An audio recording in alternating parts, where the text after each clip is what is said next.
விவோலேருந்து S20 and S20 Pro ரெண்டு மொபைலை வந்து லான்ச் பண்ண போகிறாங்க. ஆல்ரெடி இந்த மொபைல் வந்து சைனாவில் வந்து S20 அப்படிங்கிற நேமில் வந்து லான்ச் பண்ணிட்டாங்க.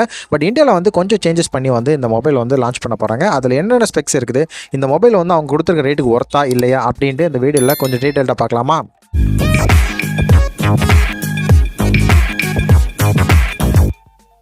ஃபஸ்ட்டு விவோட S20 and S20 Pro screen சைஸை பொறுத்த வரைக்கும் ரெண்டுமே வந்து 6.67 AMOLED டிஸ்பிளே தான் கொடுத்துருக்காங்க.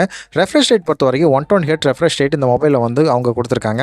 ப்ராசஸர்னு பார்த்தீங்கன்னா ரெண்டுக்குமே வந்து கொஞ்சம் டிஃப்ரெண்ட் இருக்குது. ஏன்னா S20ல் வந்து Snapdragon 7 Gen 3 கொடுத்துருக்காங்க. ஆனால் S20 Proவில் பார்த்தீங்கன்னா Dimensity-யோட 9300 அப்படிங்கிற சிப்செட் வந்து யூஸ் பண்ணியிருக்காங்க. இந்த ரெண்டை கம்பேர் பண்ணும்போது S20 Proவோட சிப்செட் வந்து கொஞ்சம் அட்வான்ஸாக.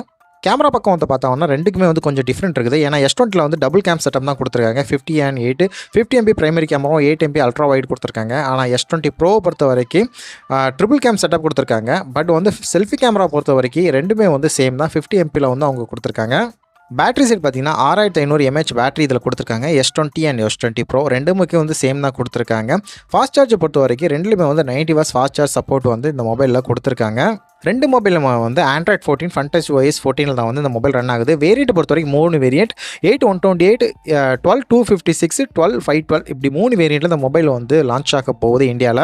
மற்றபடிக்கு சொல்கிற மாதிரி பெருசாக வந்து இந்த மொபைலில் வந்து அந்த அளவுக்கு ஒன்று மென்ஷன் பண்ணல. இந்த மொபைலோட ரேட்டிங் வந்து ஆல்மோஸ்ட் வந்து 30K கிட்டே இருக்கும். ஆனால் 30Kக்கு இந்த மொபைல் ஒர்த்தான்னு கேட்டிங்கன்னா வந்து ஆல்ரெடி இருக்கிறது தான் வந்து இவங்க வந்து இதில் கொடுத்து வச்சுருக்காங்க. டிசைனுமே சரி பெருசாக எந்த சேஞ்சஸுமே பண்ணல. ஆல்ரெடி நம்ம அந்த V40e டிசைன் பார்த்துருப்போம்ல, சேம் டிசைனில் தான் வந்து எக்ஸாக்ட் டிசைனில் தான் இந்த மொபைலில் வந்து அவங்க வந்து கொடுத்துருக்காங்க. ஸோ பொறுமையாக வெயிட் பண்ணால் இன்னும் மொபைல் வந்து நிறைய வருது. கொஞ்சம் வெயிட் பண்ணால் விவோலேருந்து V40 Lite, V40 Pro ரெண்டு மொபைலும் வந்து வருது. கிட்டத்தட்ட இதை கம்பேர் பண்ணும்போது அந்த மொபைல் வந்து இதோட கொஞ்சம் பெட்டர் அப்கிரேட் வெர்ஷனாக தான் இருக்கும். கொஞ்சம் வெயிட் பண்ணலாம். அந்த மொபைல் எடுத்து நீங்கள் தேவையில்லாமல் வந்து உங்களோட பணத்தை வேஸ்ட் பண்ணாதீங்க.